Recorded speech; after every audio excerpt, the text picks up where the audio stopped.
Hi, this is Live with Miami's Community News. I'm Michael Miller, and our guest today is Moe Meyer with Pest Pro Rid All. All. Right, today's going to be fun, and considering that earlier today we were interviewing a candidate for the mayor of Miami-Dade County, this is going to be a lot of fun. Everybody's got a pest problem, whether it's a critter like one of these or a friend that you don't want around anymore. So, by the way, what really drew us together is at the BBT Center at the Florida Panthers game, and the big jumbo Tron that was there. You had some pretty big ads up there. Yeah, so we did. The press team actually contacted us. So we are the official pest control company for them, and so we keep that as one side, and then we're also a sponsor with them as well. And so we've got a bunch of things that we're doing in advertising, and we go on the tarmac, and it's a lot of fun. And the press team said, during intermissions, we wanted to update some of the things that we do. We said that we have an anti-rat throwing video because, if you know the story, that's a big deal. So they redid that. And they said, we'd love to, do that. And we're serving the plate. And when we open it up, your logo comes out. And I said, yeah, it sounds great. And they said, we wanted to switch up some other stuff. And so they said, listen, if you pay for the jerseys and you pay for the feathers, during intermission, we'll do a rat race, about, 5 times or so.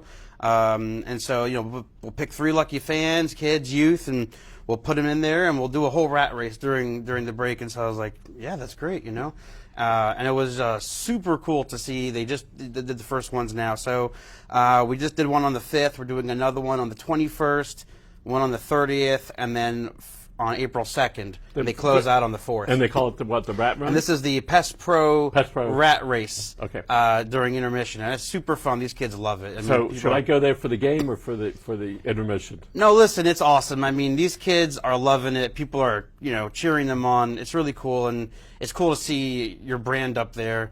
But it's even funner to see the kids are, enjoying something like Pests. It's not something that you can have fun with, right? And that is a big thing that we talked about is how do you advertise it? How do you engage with fans, not just commercial, and get people to do things with you that are pest related, right? Like, oh, we'll come hang out with the bugs, So how can you make it fun and do something encouraging, enjoyable? So that was really cool. So let's talk about bugs. Like this little guy right here. It's actually sort of, this is where we're right over here. It's actually, I don't think it's real, but nevertheless, bugs. It's a big problem down here, all right? Not so much up north. So you do homes as well. You don't just do businesses. That's right. We do residential, multifamily, and commercial. Yeah. So I see guys like this. What type of bug is this? So without being specific, just for size, being relative, there's like the palmetto, there's the American, what are water the little bug. tiny guys? Those are the German roaches. That's a whole different problem.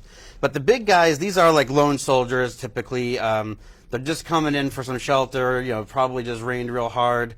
You most likely have an access point open somewhere, a door that doesn't have a weather stripping on it, a pipe that's going outside that's open a little bit, and these guys are just lone soldiers. There's not like a huge crowd of them really. There's a few of them, but I wouldn't worry so much about that. These are the good guys. We do an interior spray, an exterior spray, some bait. Identify your area. We clean it up, but that's not what you have to worry about. Okay, we're going to get to the worry stuff in a minute. So when I open underneath my kitchen, underneath the sink, and I got all that stuff under there, what's typically under there? Well, the worst thing is under there is everybody's storing the plastic bags, right? So the Publix bags, the grocery bags, and they just got to collect them. They got to collect them for one day we're going to use them, right? And so these things get sometimes delivered to you for free. They come from a warehouse. They're sitting in boxes, right? Yeah, they're in packages. And they grab them from the warehouse. They put them out. The cashier pulls more bags, and there's an egg inside there. You don't know, and you go home. You save the bag. You know what? You might need it later. And then you never touch it. It's dark. It's warm down there. It's the perfect environment for them. And so they're like, I'm so clean. I don't know what happened. Like what's going on? And it's like, well, these things just, they sometimes get delivered to you for free. They don't, and they're not paying rent. So in the homes, you can spray on the inside and then around the perimeter, right, of the house. So typically you got a whole bunch of bugs like this, and you have black ants. Do red ants go inside? Yeah, they're all coming in, but you have the typical. You've got ghost ants, the sugar ants, the fire ants. You've got the black ants. They're either piling up on one of your trees and then making a home under your house. So what is that? We brought Brian, our their name friends. that's behind the scenes. He's got remote control. We brought some friends with us today. We brought some friends. Oh, Jesus, they're both moving. Oh, my goodness. Oh, gee. Yeah, we said pest control. We don't always have to exterminate them, It's pest control. This is a variety show. So, the tarantula is moving. So let's talk the bugs, though. Let's talk. So your question, I think you were getting a little to the big bugs, the big ones coming around the house. So really the best thing you can do is just, make sure you don't have any standing water, because that's what they're looking for. They need water. I'm not sure if it's if it's a fact or not. I'm pretty sure. I think it's like 48 hours or something like that, or I think it's like 2 to 3 days tops. They can't live without any water. I think it's like 2 to 3 days. So they need water. And just a weird fact, and you can Google it, is a cockroach can live almost 2 to 3 days without a head. Are you serious? Yeah, true story. Because well, for whatever reason.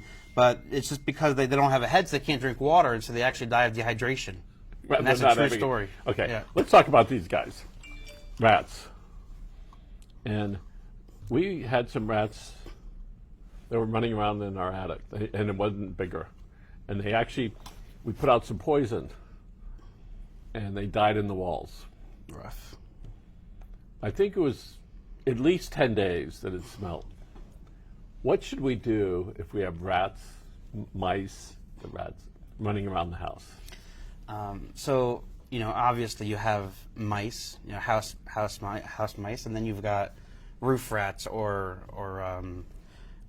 things that look like cats that are rats, right? And so once they get in there, they kind of have a pattern. They're very trusting. Once they have their little pattern that they do. They've got the same little route that they go, so they know where they're looking for. And so the best thing you can do in that situation like that is if you have a big open space where you know that they can, you're gonna poison them, they're gonna eat it, they're gonna go die, right? And so it's gonna smell in your house most likely. The poison though that they eat, and then it makes them thirsty and they go drink water, usually away from your home. But then you're the lucky one, right? The exception to the rule that it does die inside the house. And so the best thing to do is to find out, where they've been by, your pest control guy coming in or pest control lady coming in and looking for evidence of it. And what they're going to do, the best thing that they can do is put traps, to trap and remove or to trap and kill. And then once there's been no activity, after they do 1 or 2 follow-ups, then you can go ahead and seal up. The big mistake that people make real quickly is they go right away and they seal up everything. And then they go ahead and start to do the poison and everything. So, you want to poison them, you want to bait them, you want to trap them, get rid of them, and then seal up those access points. One of the reasons I ask about poison, my experience, I actually live on a farm of sorts, is that when we poison, yes, the sorts, huh? You live on a farm. Yeah, where there's plenty of food, and plenty of water. So we put rat poison out. About a week later, Cooper's hawk was in my backyard on his back. So I take him over to a place and they go, well, he ate a rat that was poisoned. Yeah. So that was a wild bird that ate the slow rat. What about the concept of dogs and cats chasing and catching rats that have been poisoned? They can kill them, right? So, to be a little bit more clear, they've changed these chemicals a lot, and I say they've come a long way. I mean, a long way. Chemicals that they used to use for rats was Avitrol, which they use for pigeons and other things right now, but it's really only for pigeon control right now. And that was having that second kill effect, where it's dangerous. So most of the bait today is a lot safer. So someone may have used something that's a little bit heavier than they should have. And so they use a bait station that's like a non-animal target bait station. So it's kind of designed for a mouse only to get in, so a cat and a dog can't get in there. But it's true. I mean, if a rat goes in, eats a ton of poison, and it's fresh in its system, and before it can go, drink some water and die in the sun, little kitty got at you first. It's possible that a cat or a hawk or something's going to have that transfer effect. Absolutely. I've tried the traps before, setting them myself. I still have most of my fingers left. Right? Yeah. And so that's sort of dangerous for the average person to be able to go and do that. So with your service, if somebody says, I want you to set traps, that means that they were going to die instantly. Do you go back and get them? What's the plan with that? We do. And, there's some techs that, some techs like it, some techs that don't care, some techs that's like, a rat. And then there are other techs that it just, doesn't matter how much we do this, we're just like, oh my God. They'll call you back, hey, we caught one, there's something up there, it smells, can you guys come and get it? And you're like, yeah, of course. I mean, obviously, of course, right? But we do go there. There's a condo that we just took on just recently. They said they have a small infestation. They were understating that. Easily over 100 and something. And so the guy that one of our techs, he's the bravest when it comes to this stuff. And I'd love to show you some photos. Halfway in the ceiling, he's going every night. And he's continuing to kill literally almost 10 or 15 at a time. It's unbelievable, and so they get him and they remove him, and then the big part is, do you just take it and throw the whole thing out? But this guy, he's like, no, we're going to save the trap. We're just going to reuse it, right? So he does that. So most folks don't want to handle the traps. So there are other ways to get rid of those. Well, let's talk about bees and hornets. A lot of people are concerned, especially with the bees. I see they were named the most important animal, right, or insect in the world. So what's somebody supposed to do if they see bees and or hornets? How do you handle that? So we'll talk more on the bees, to start, for now. But the bees, when it comes to it, they are endangered. It's a shame, they're pollinating. They're very, very important. And so, we don't want to come in and just kill them, unfortunately. So we do our best. We have our own company, and then we have close companies that we know are the experts in it, and they'll actually come in there and they'll do exclusion work where they'll remove, tiles and roofs, and they'll saw and they'll remove the hive. The only time that we can't do that is when we have Africanized bees, which are like killer bees, but kind of like the cartoon. When you start to come up to them, they kind of line up. They'll come at you, and there's tens of thousands of them sometimes at once. So when there's like Africanized bees or bees that are a little bit out of control in like a senior environment or a children's environment, if there's just no safe way to do it, or it's not in a timely manner, then the better thing to do in that scenario is probably, remove the hive, and you may have to spray and kill them, But the other way is to work with the companies. One company that, I love, I've known the guy for easily 15 years. His name is Willie the Bee Man. You've probably heard of him. I met him actually when I was back at Apple Computer, and I saw him just recently. He said, Mom, I'm still using the IT people you set me up with and everything. So, well, a plug really out awesome. for Willie the Bee Man, because I hear his sponsorships on WLRN all the time. So thank you wherever you are, Willie the Bee Man.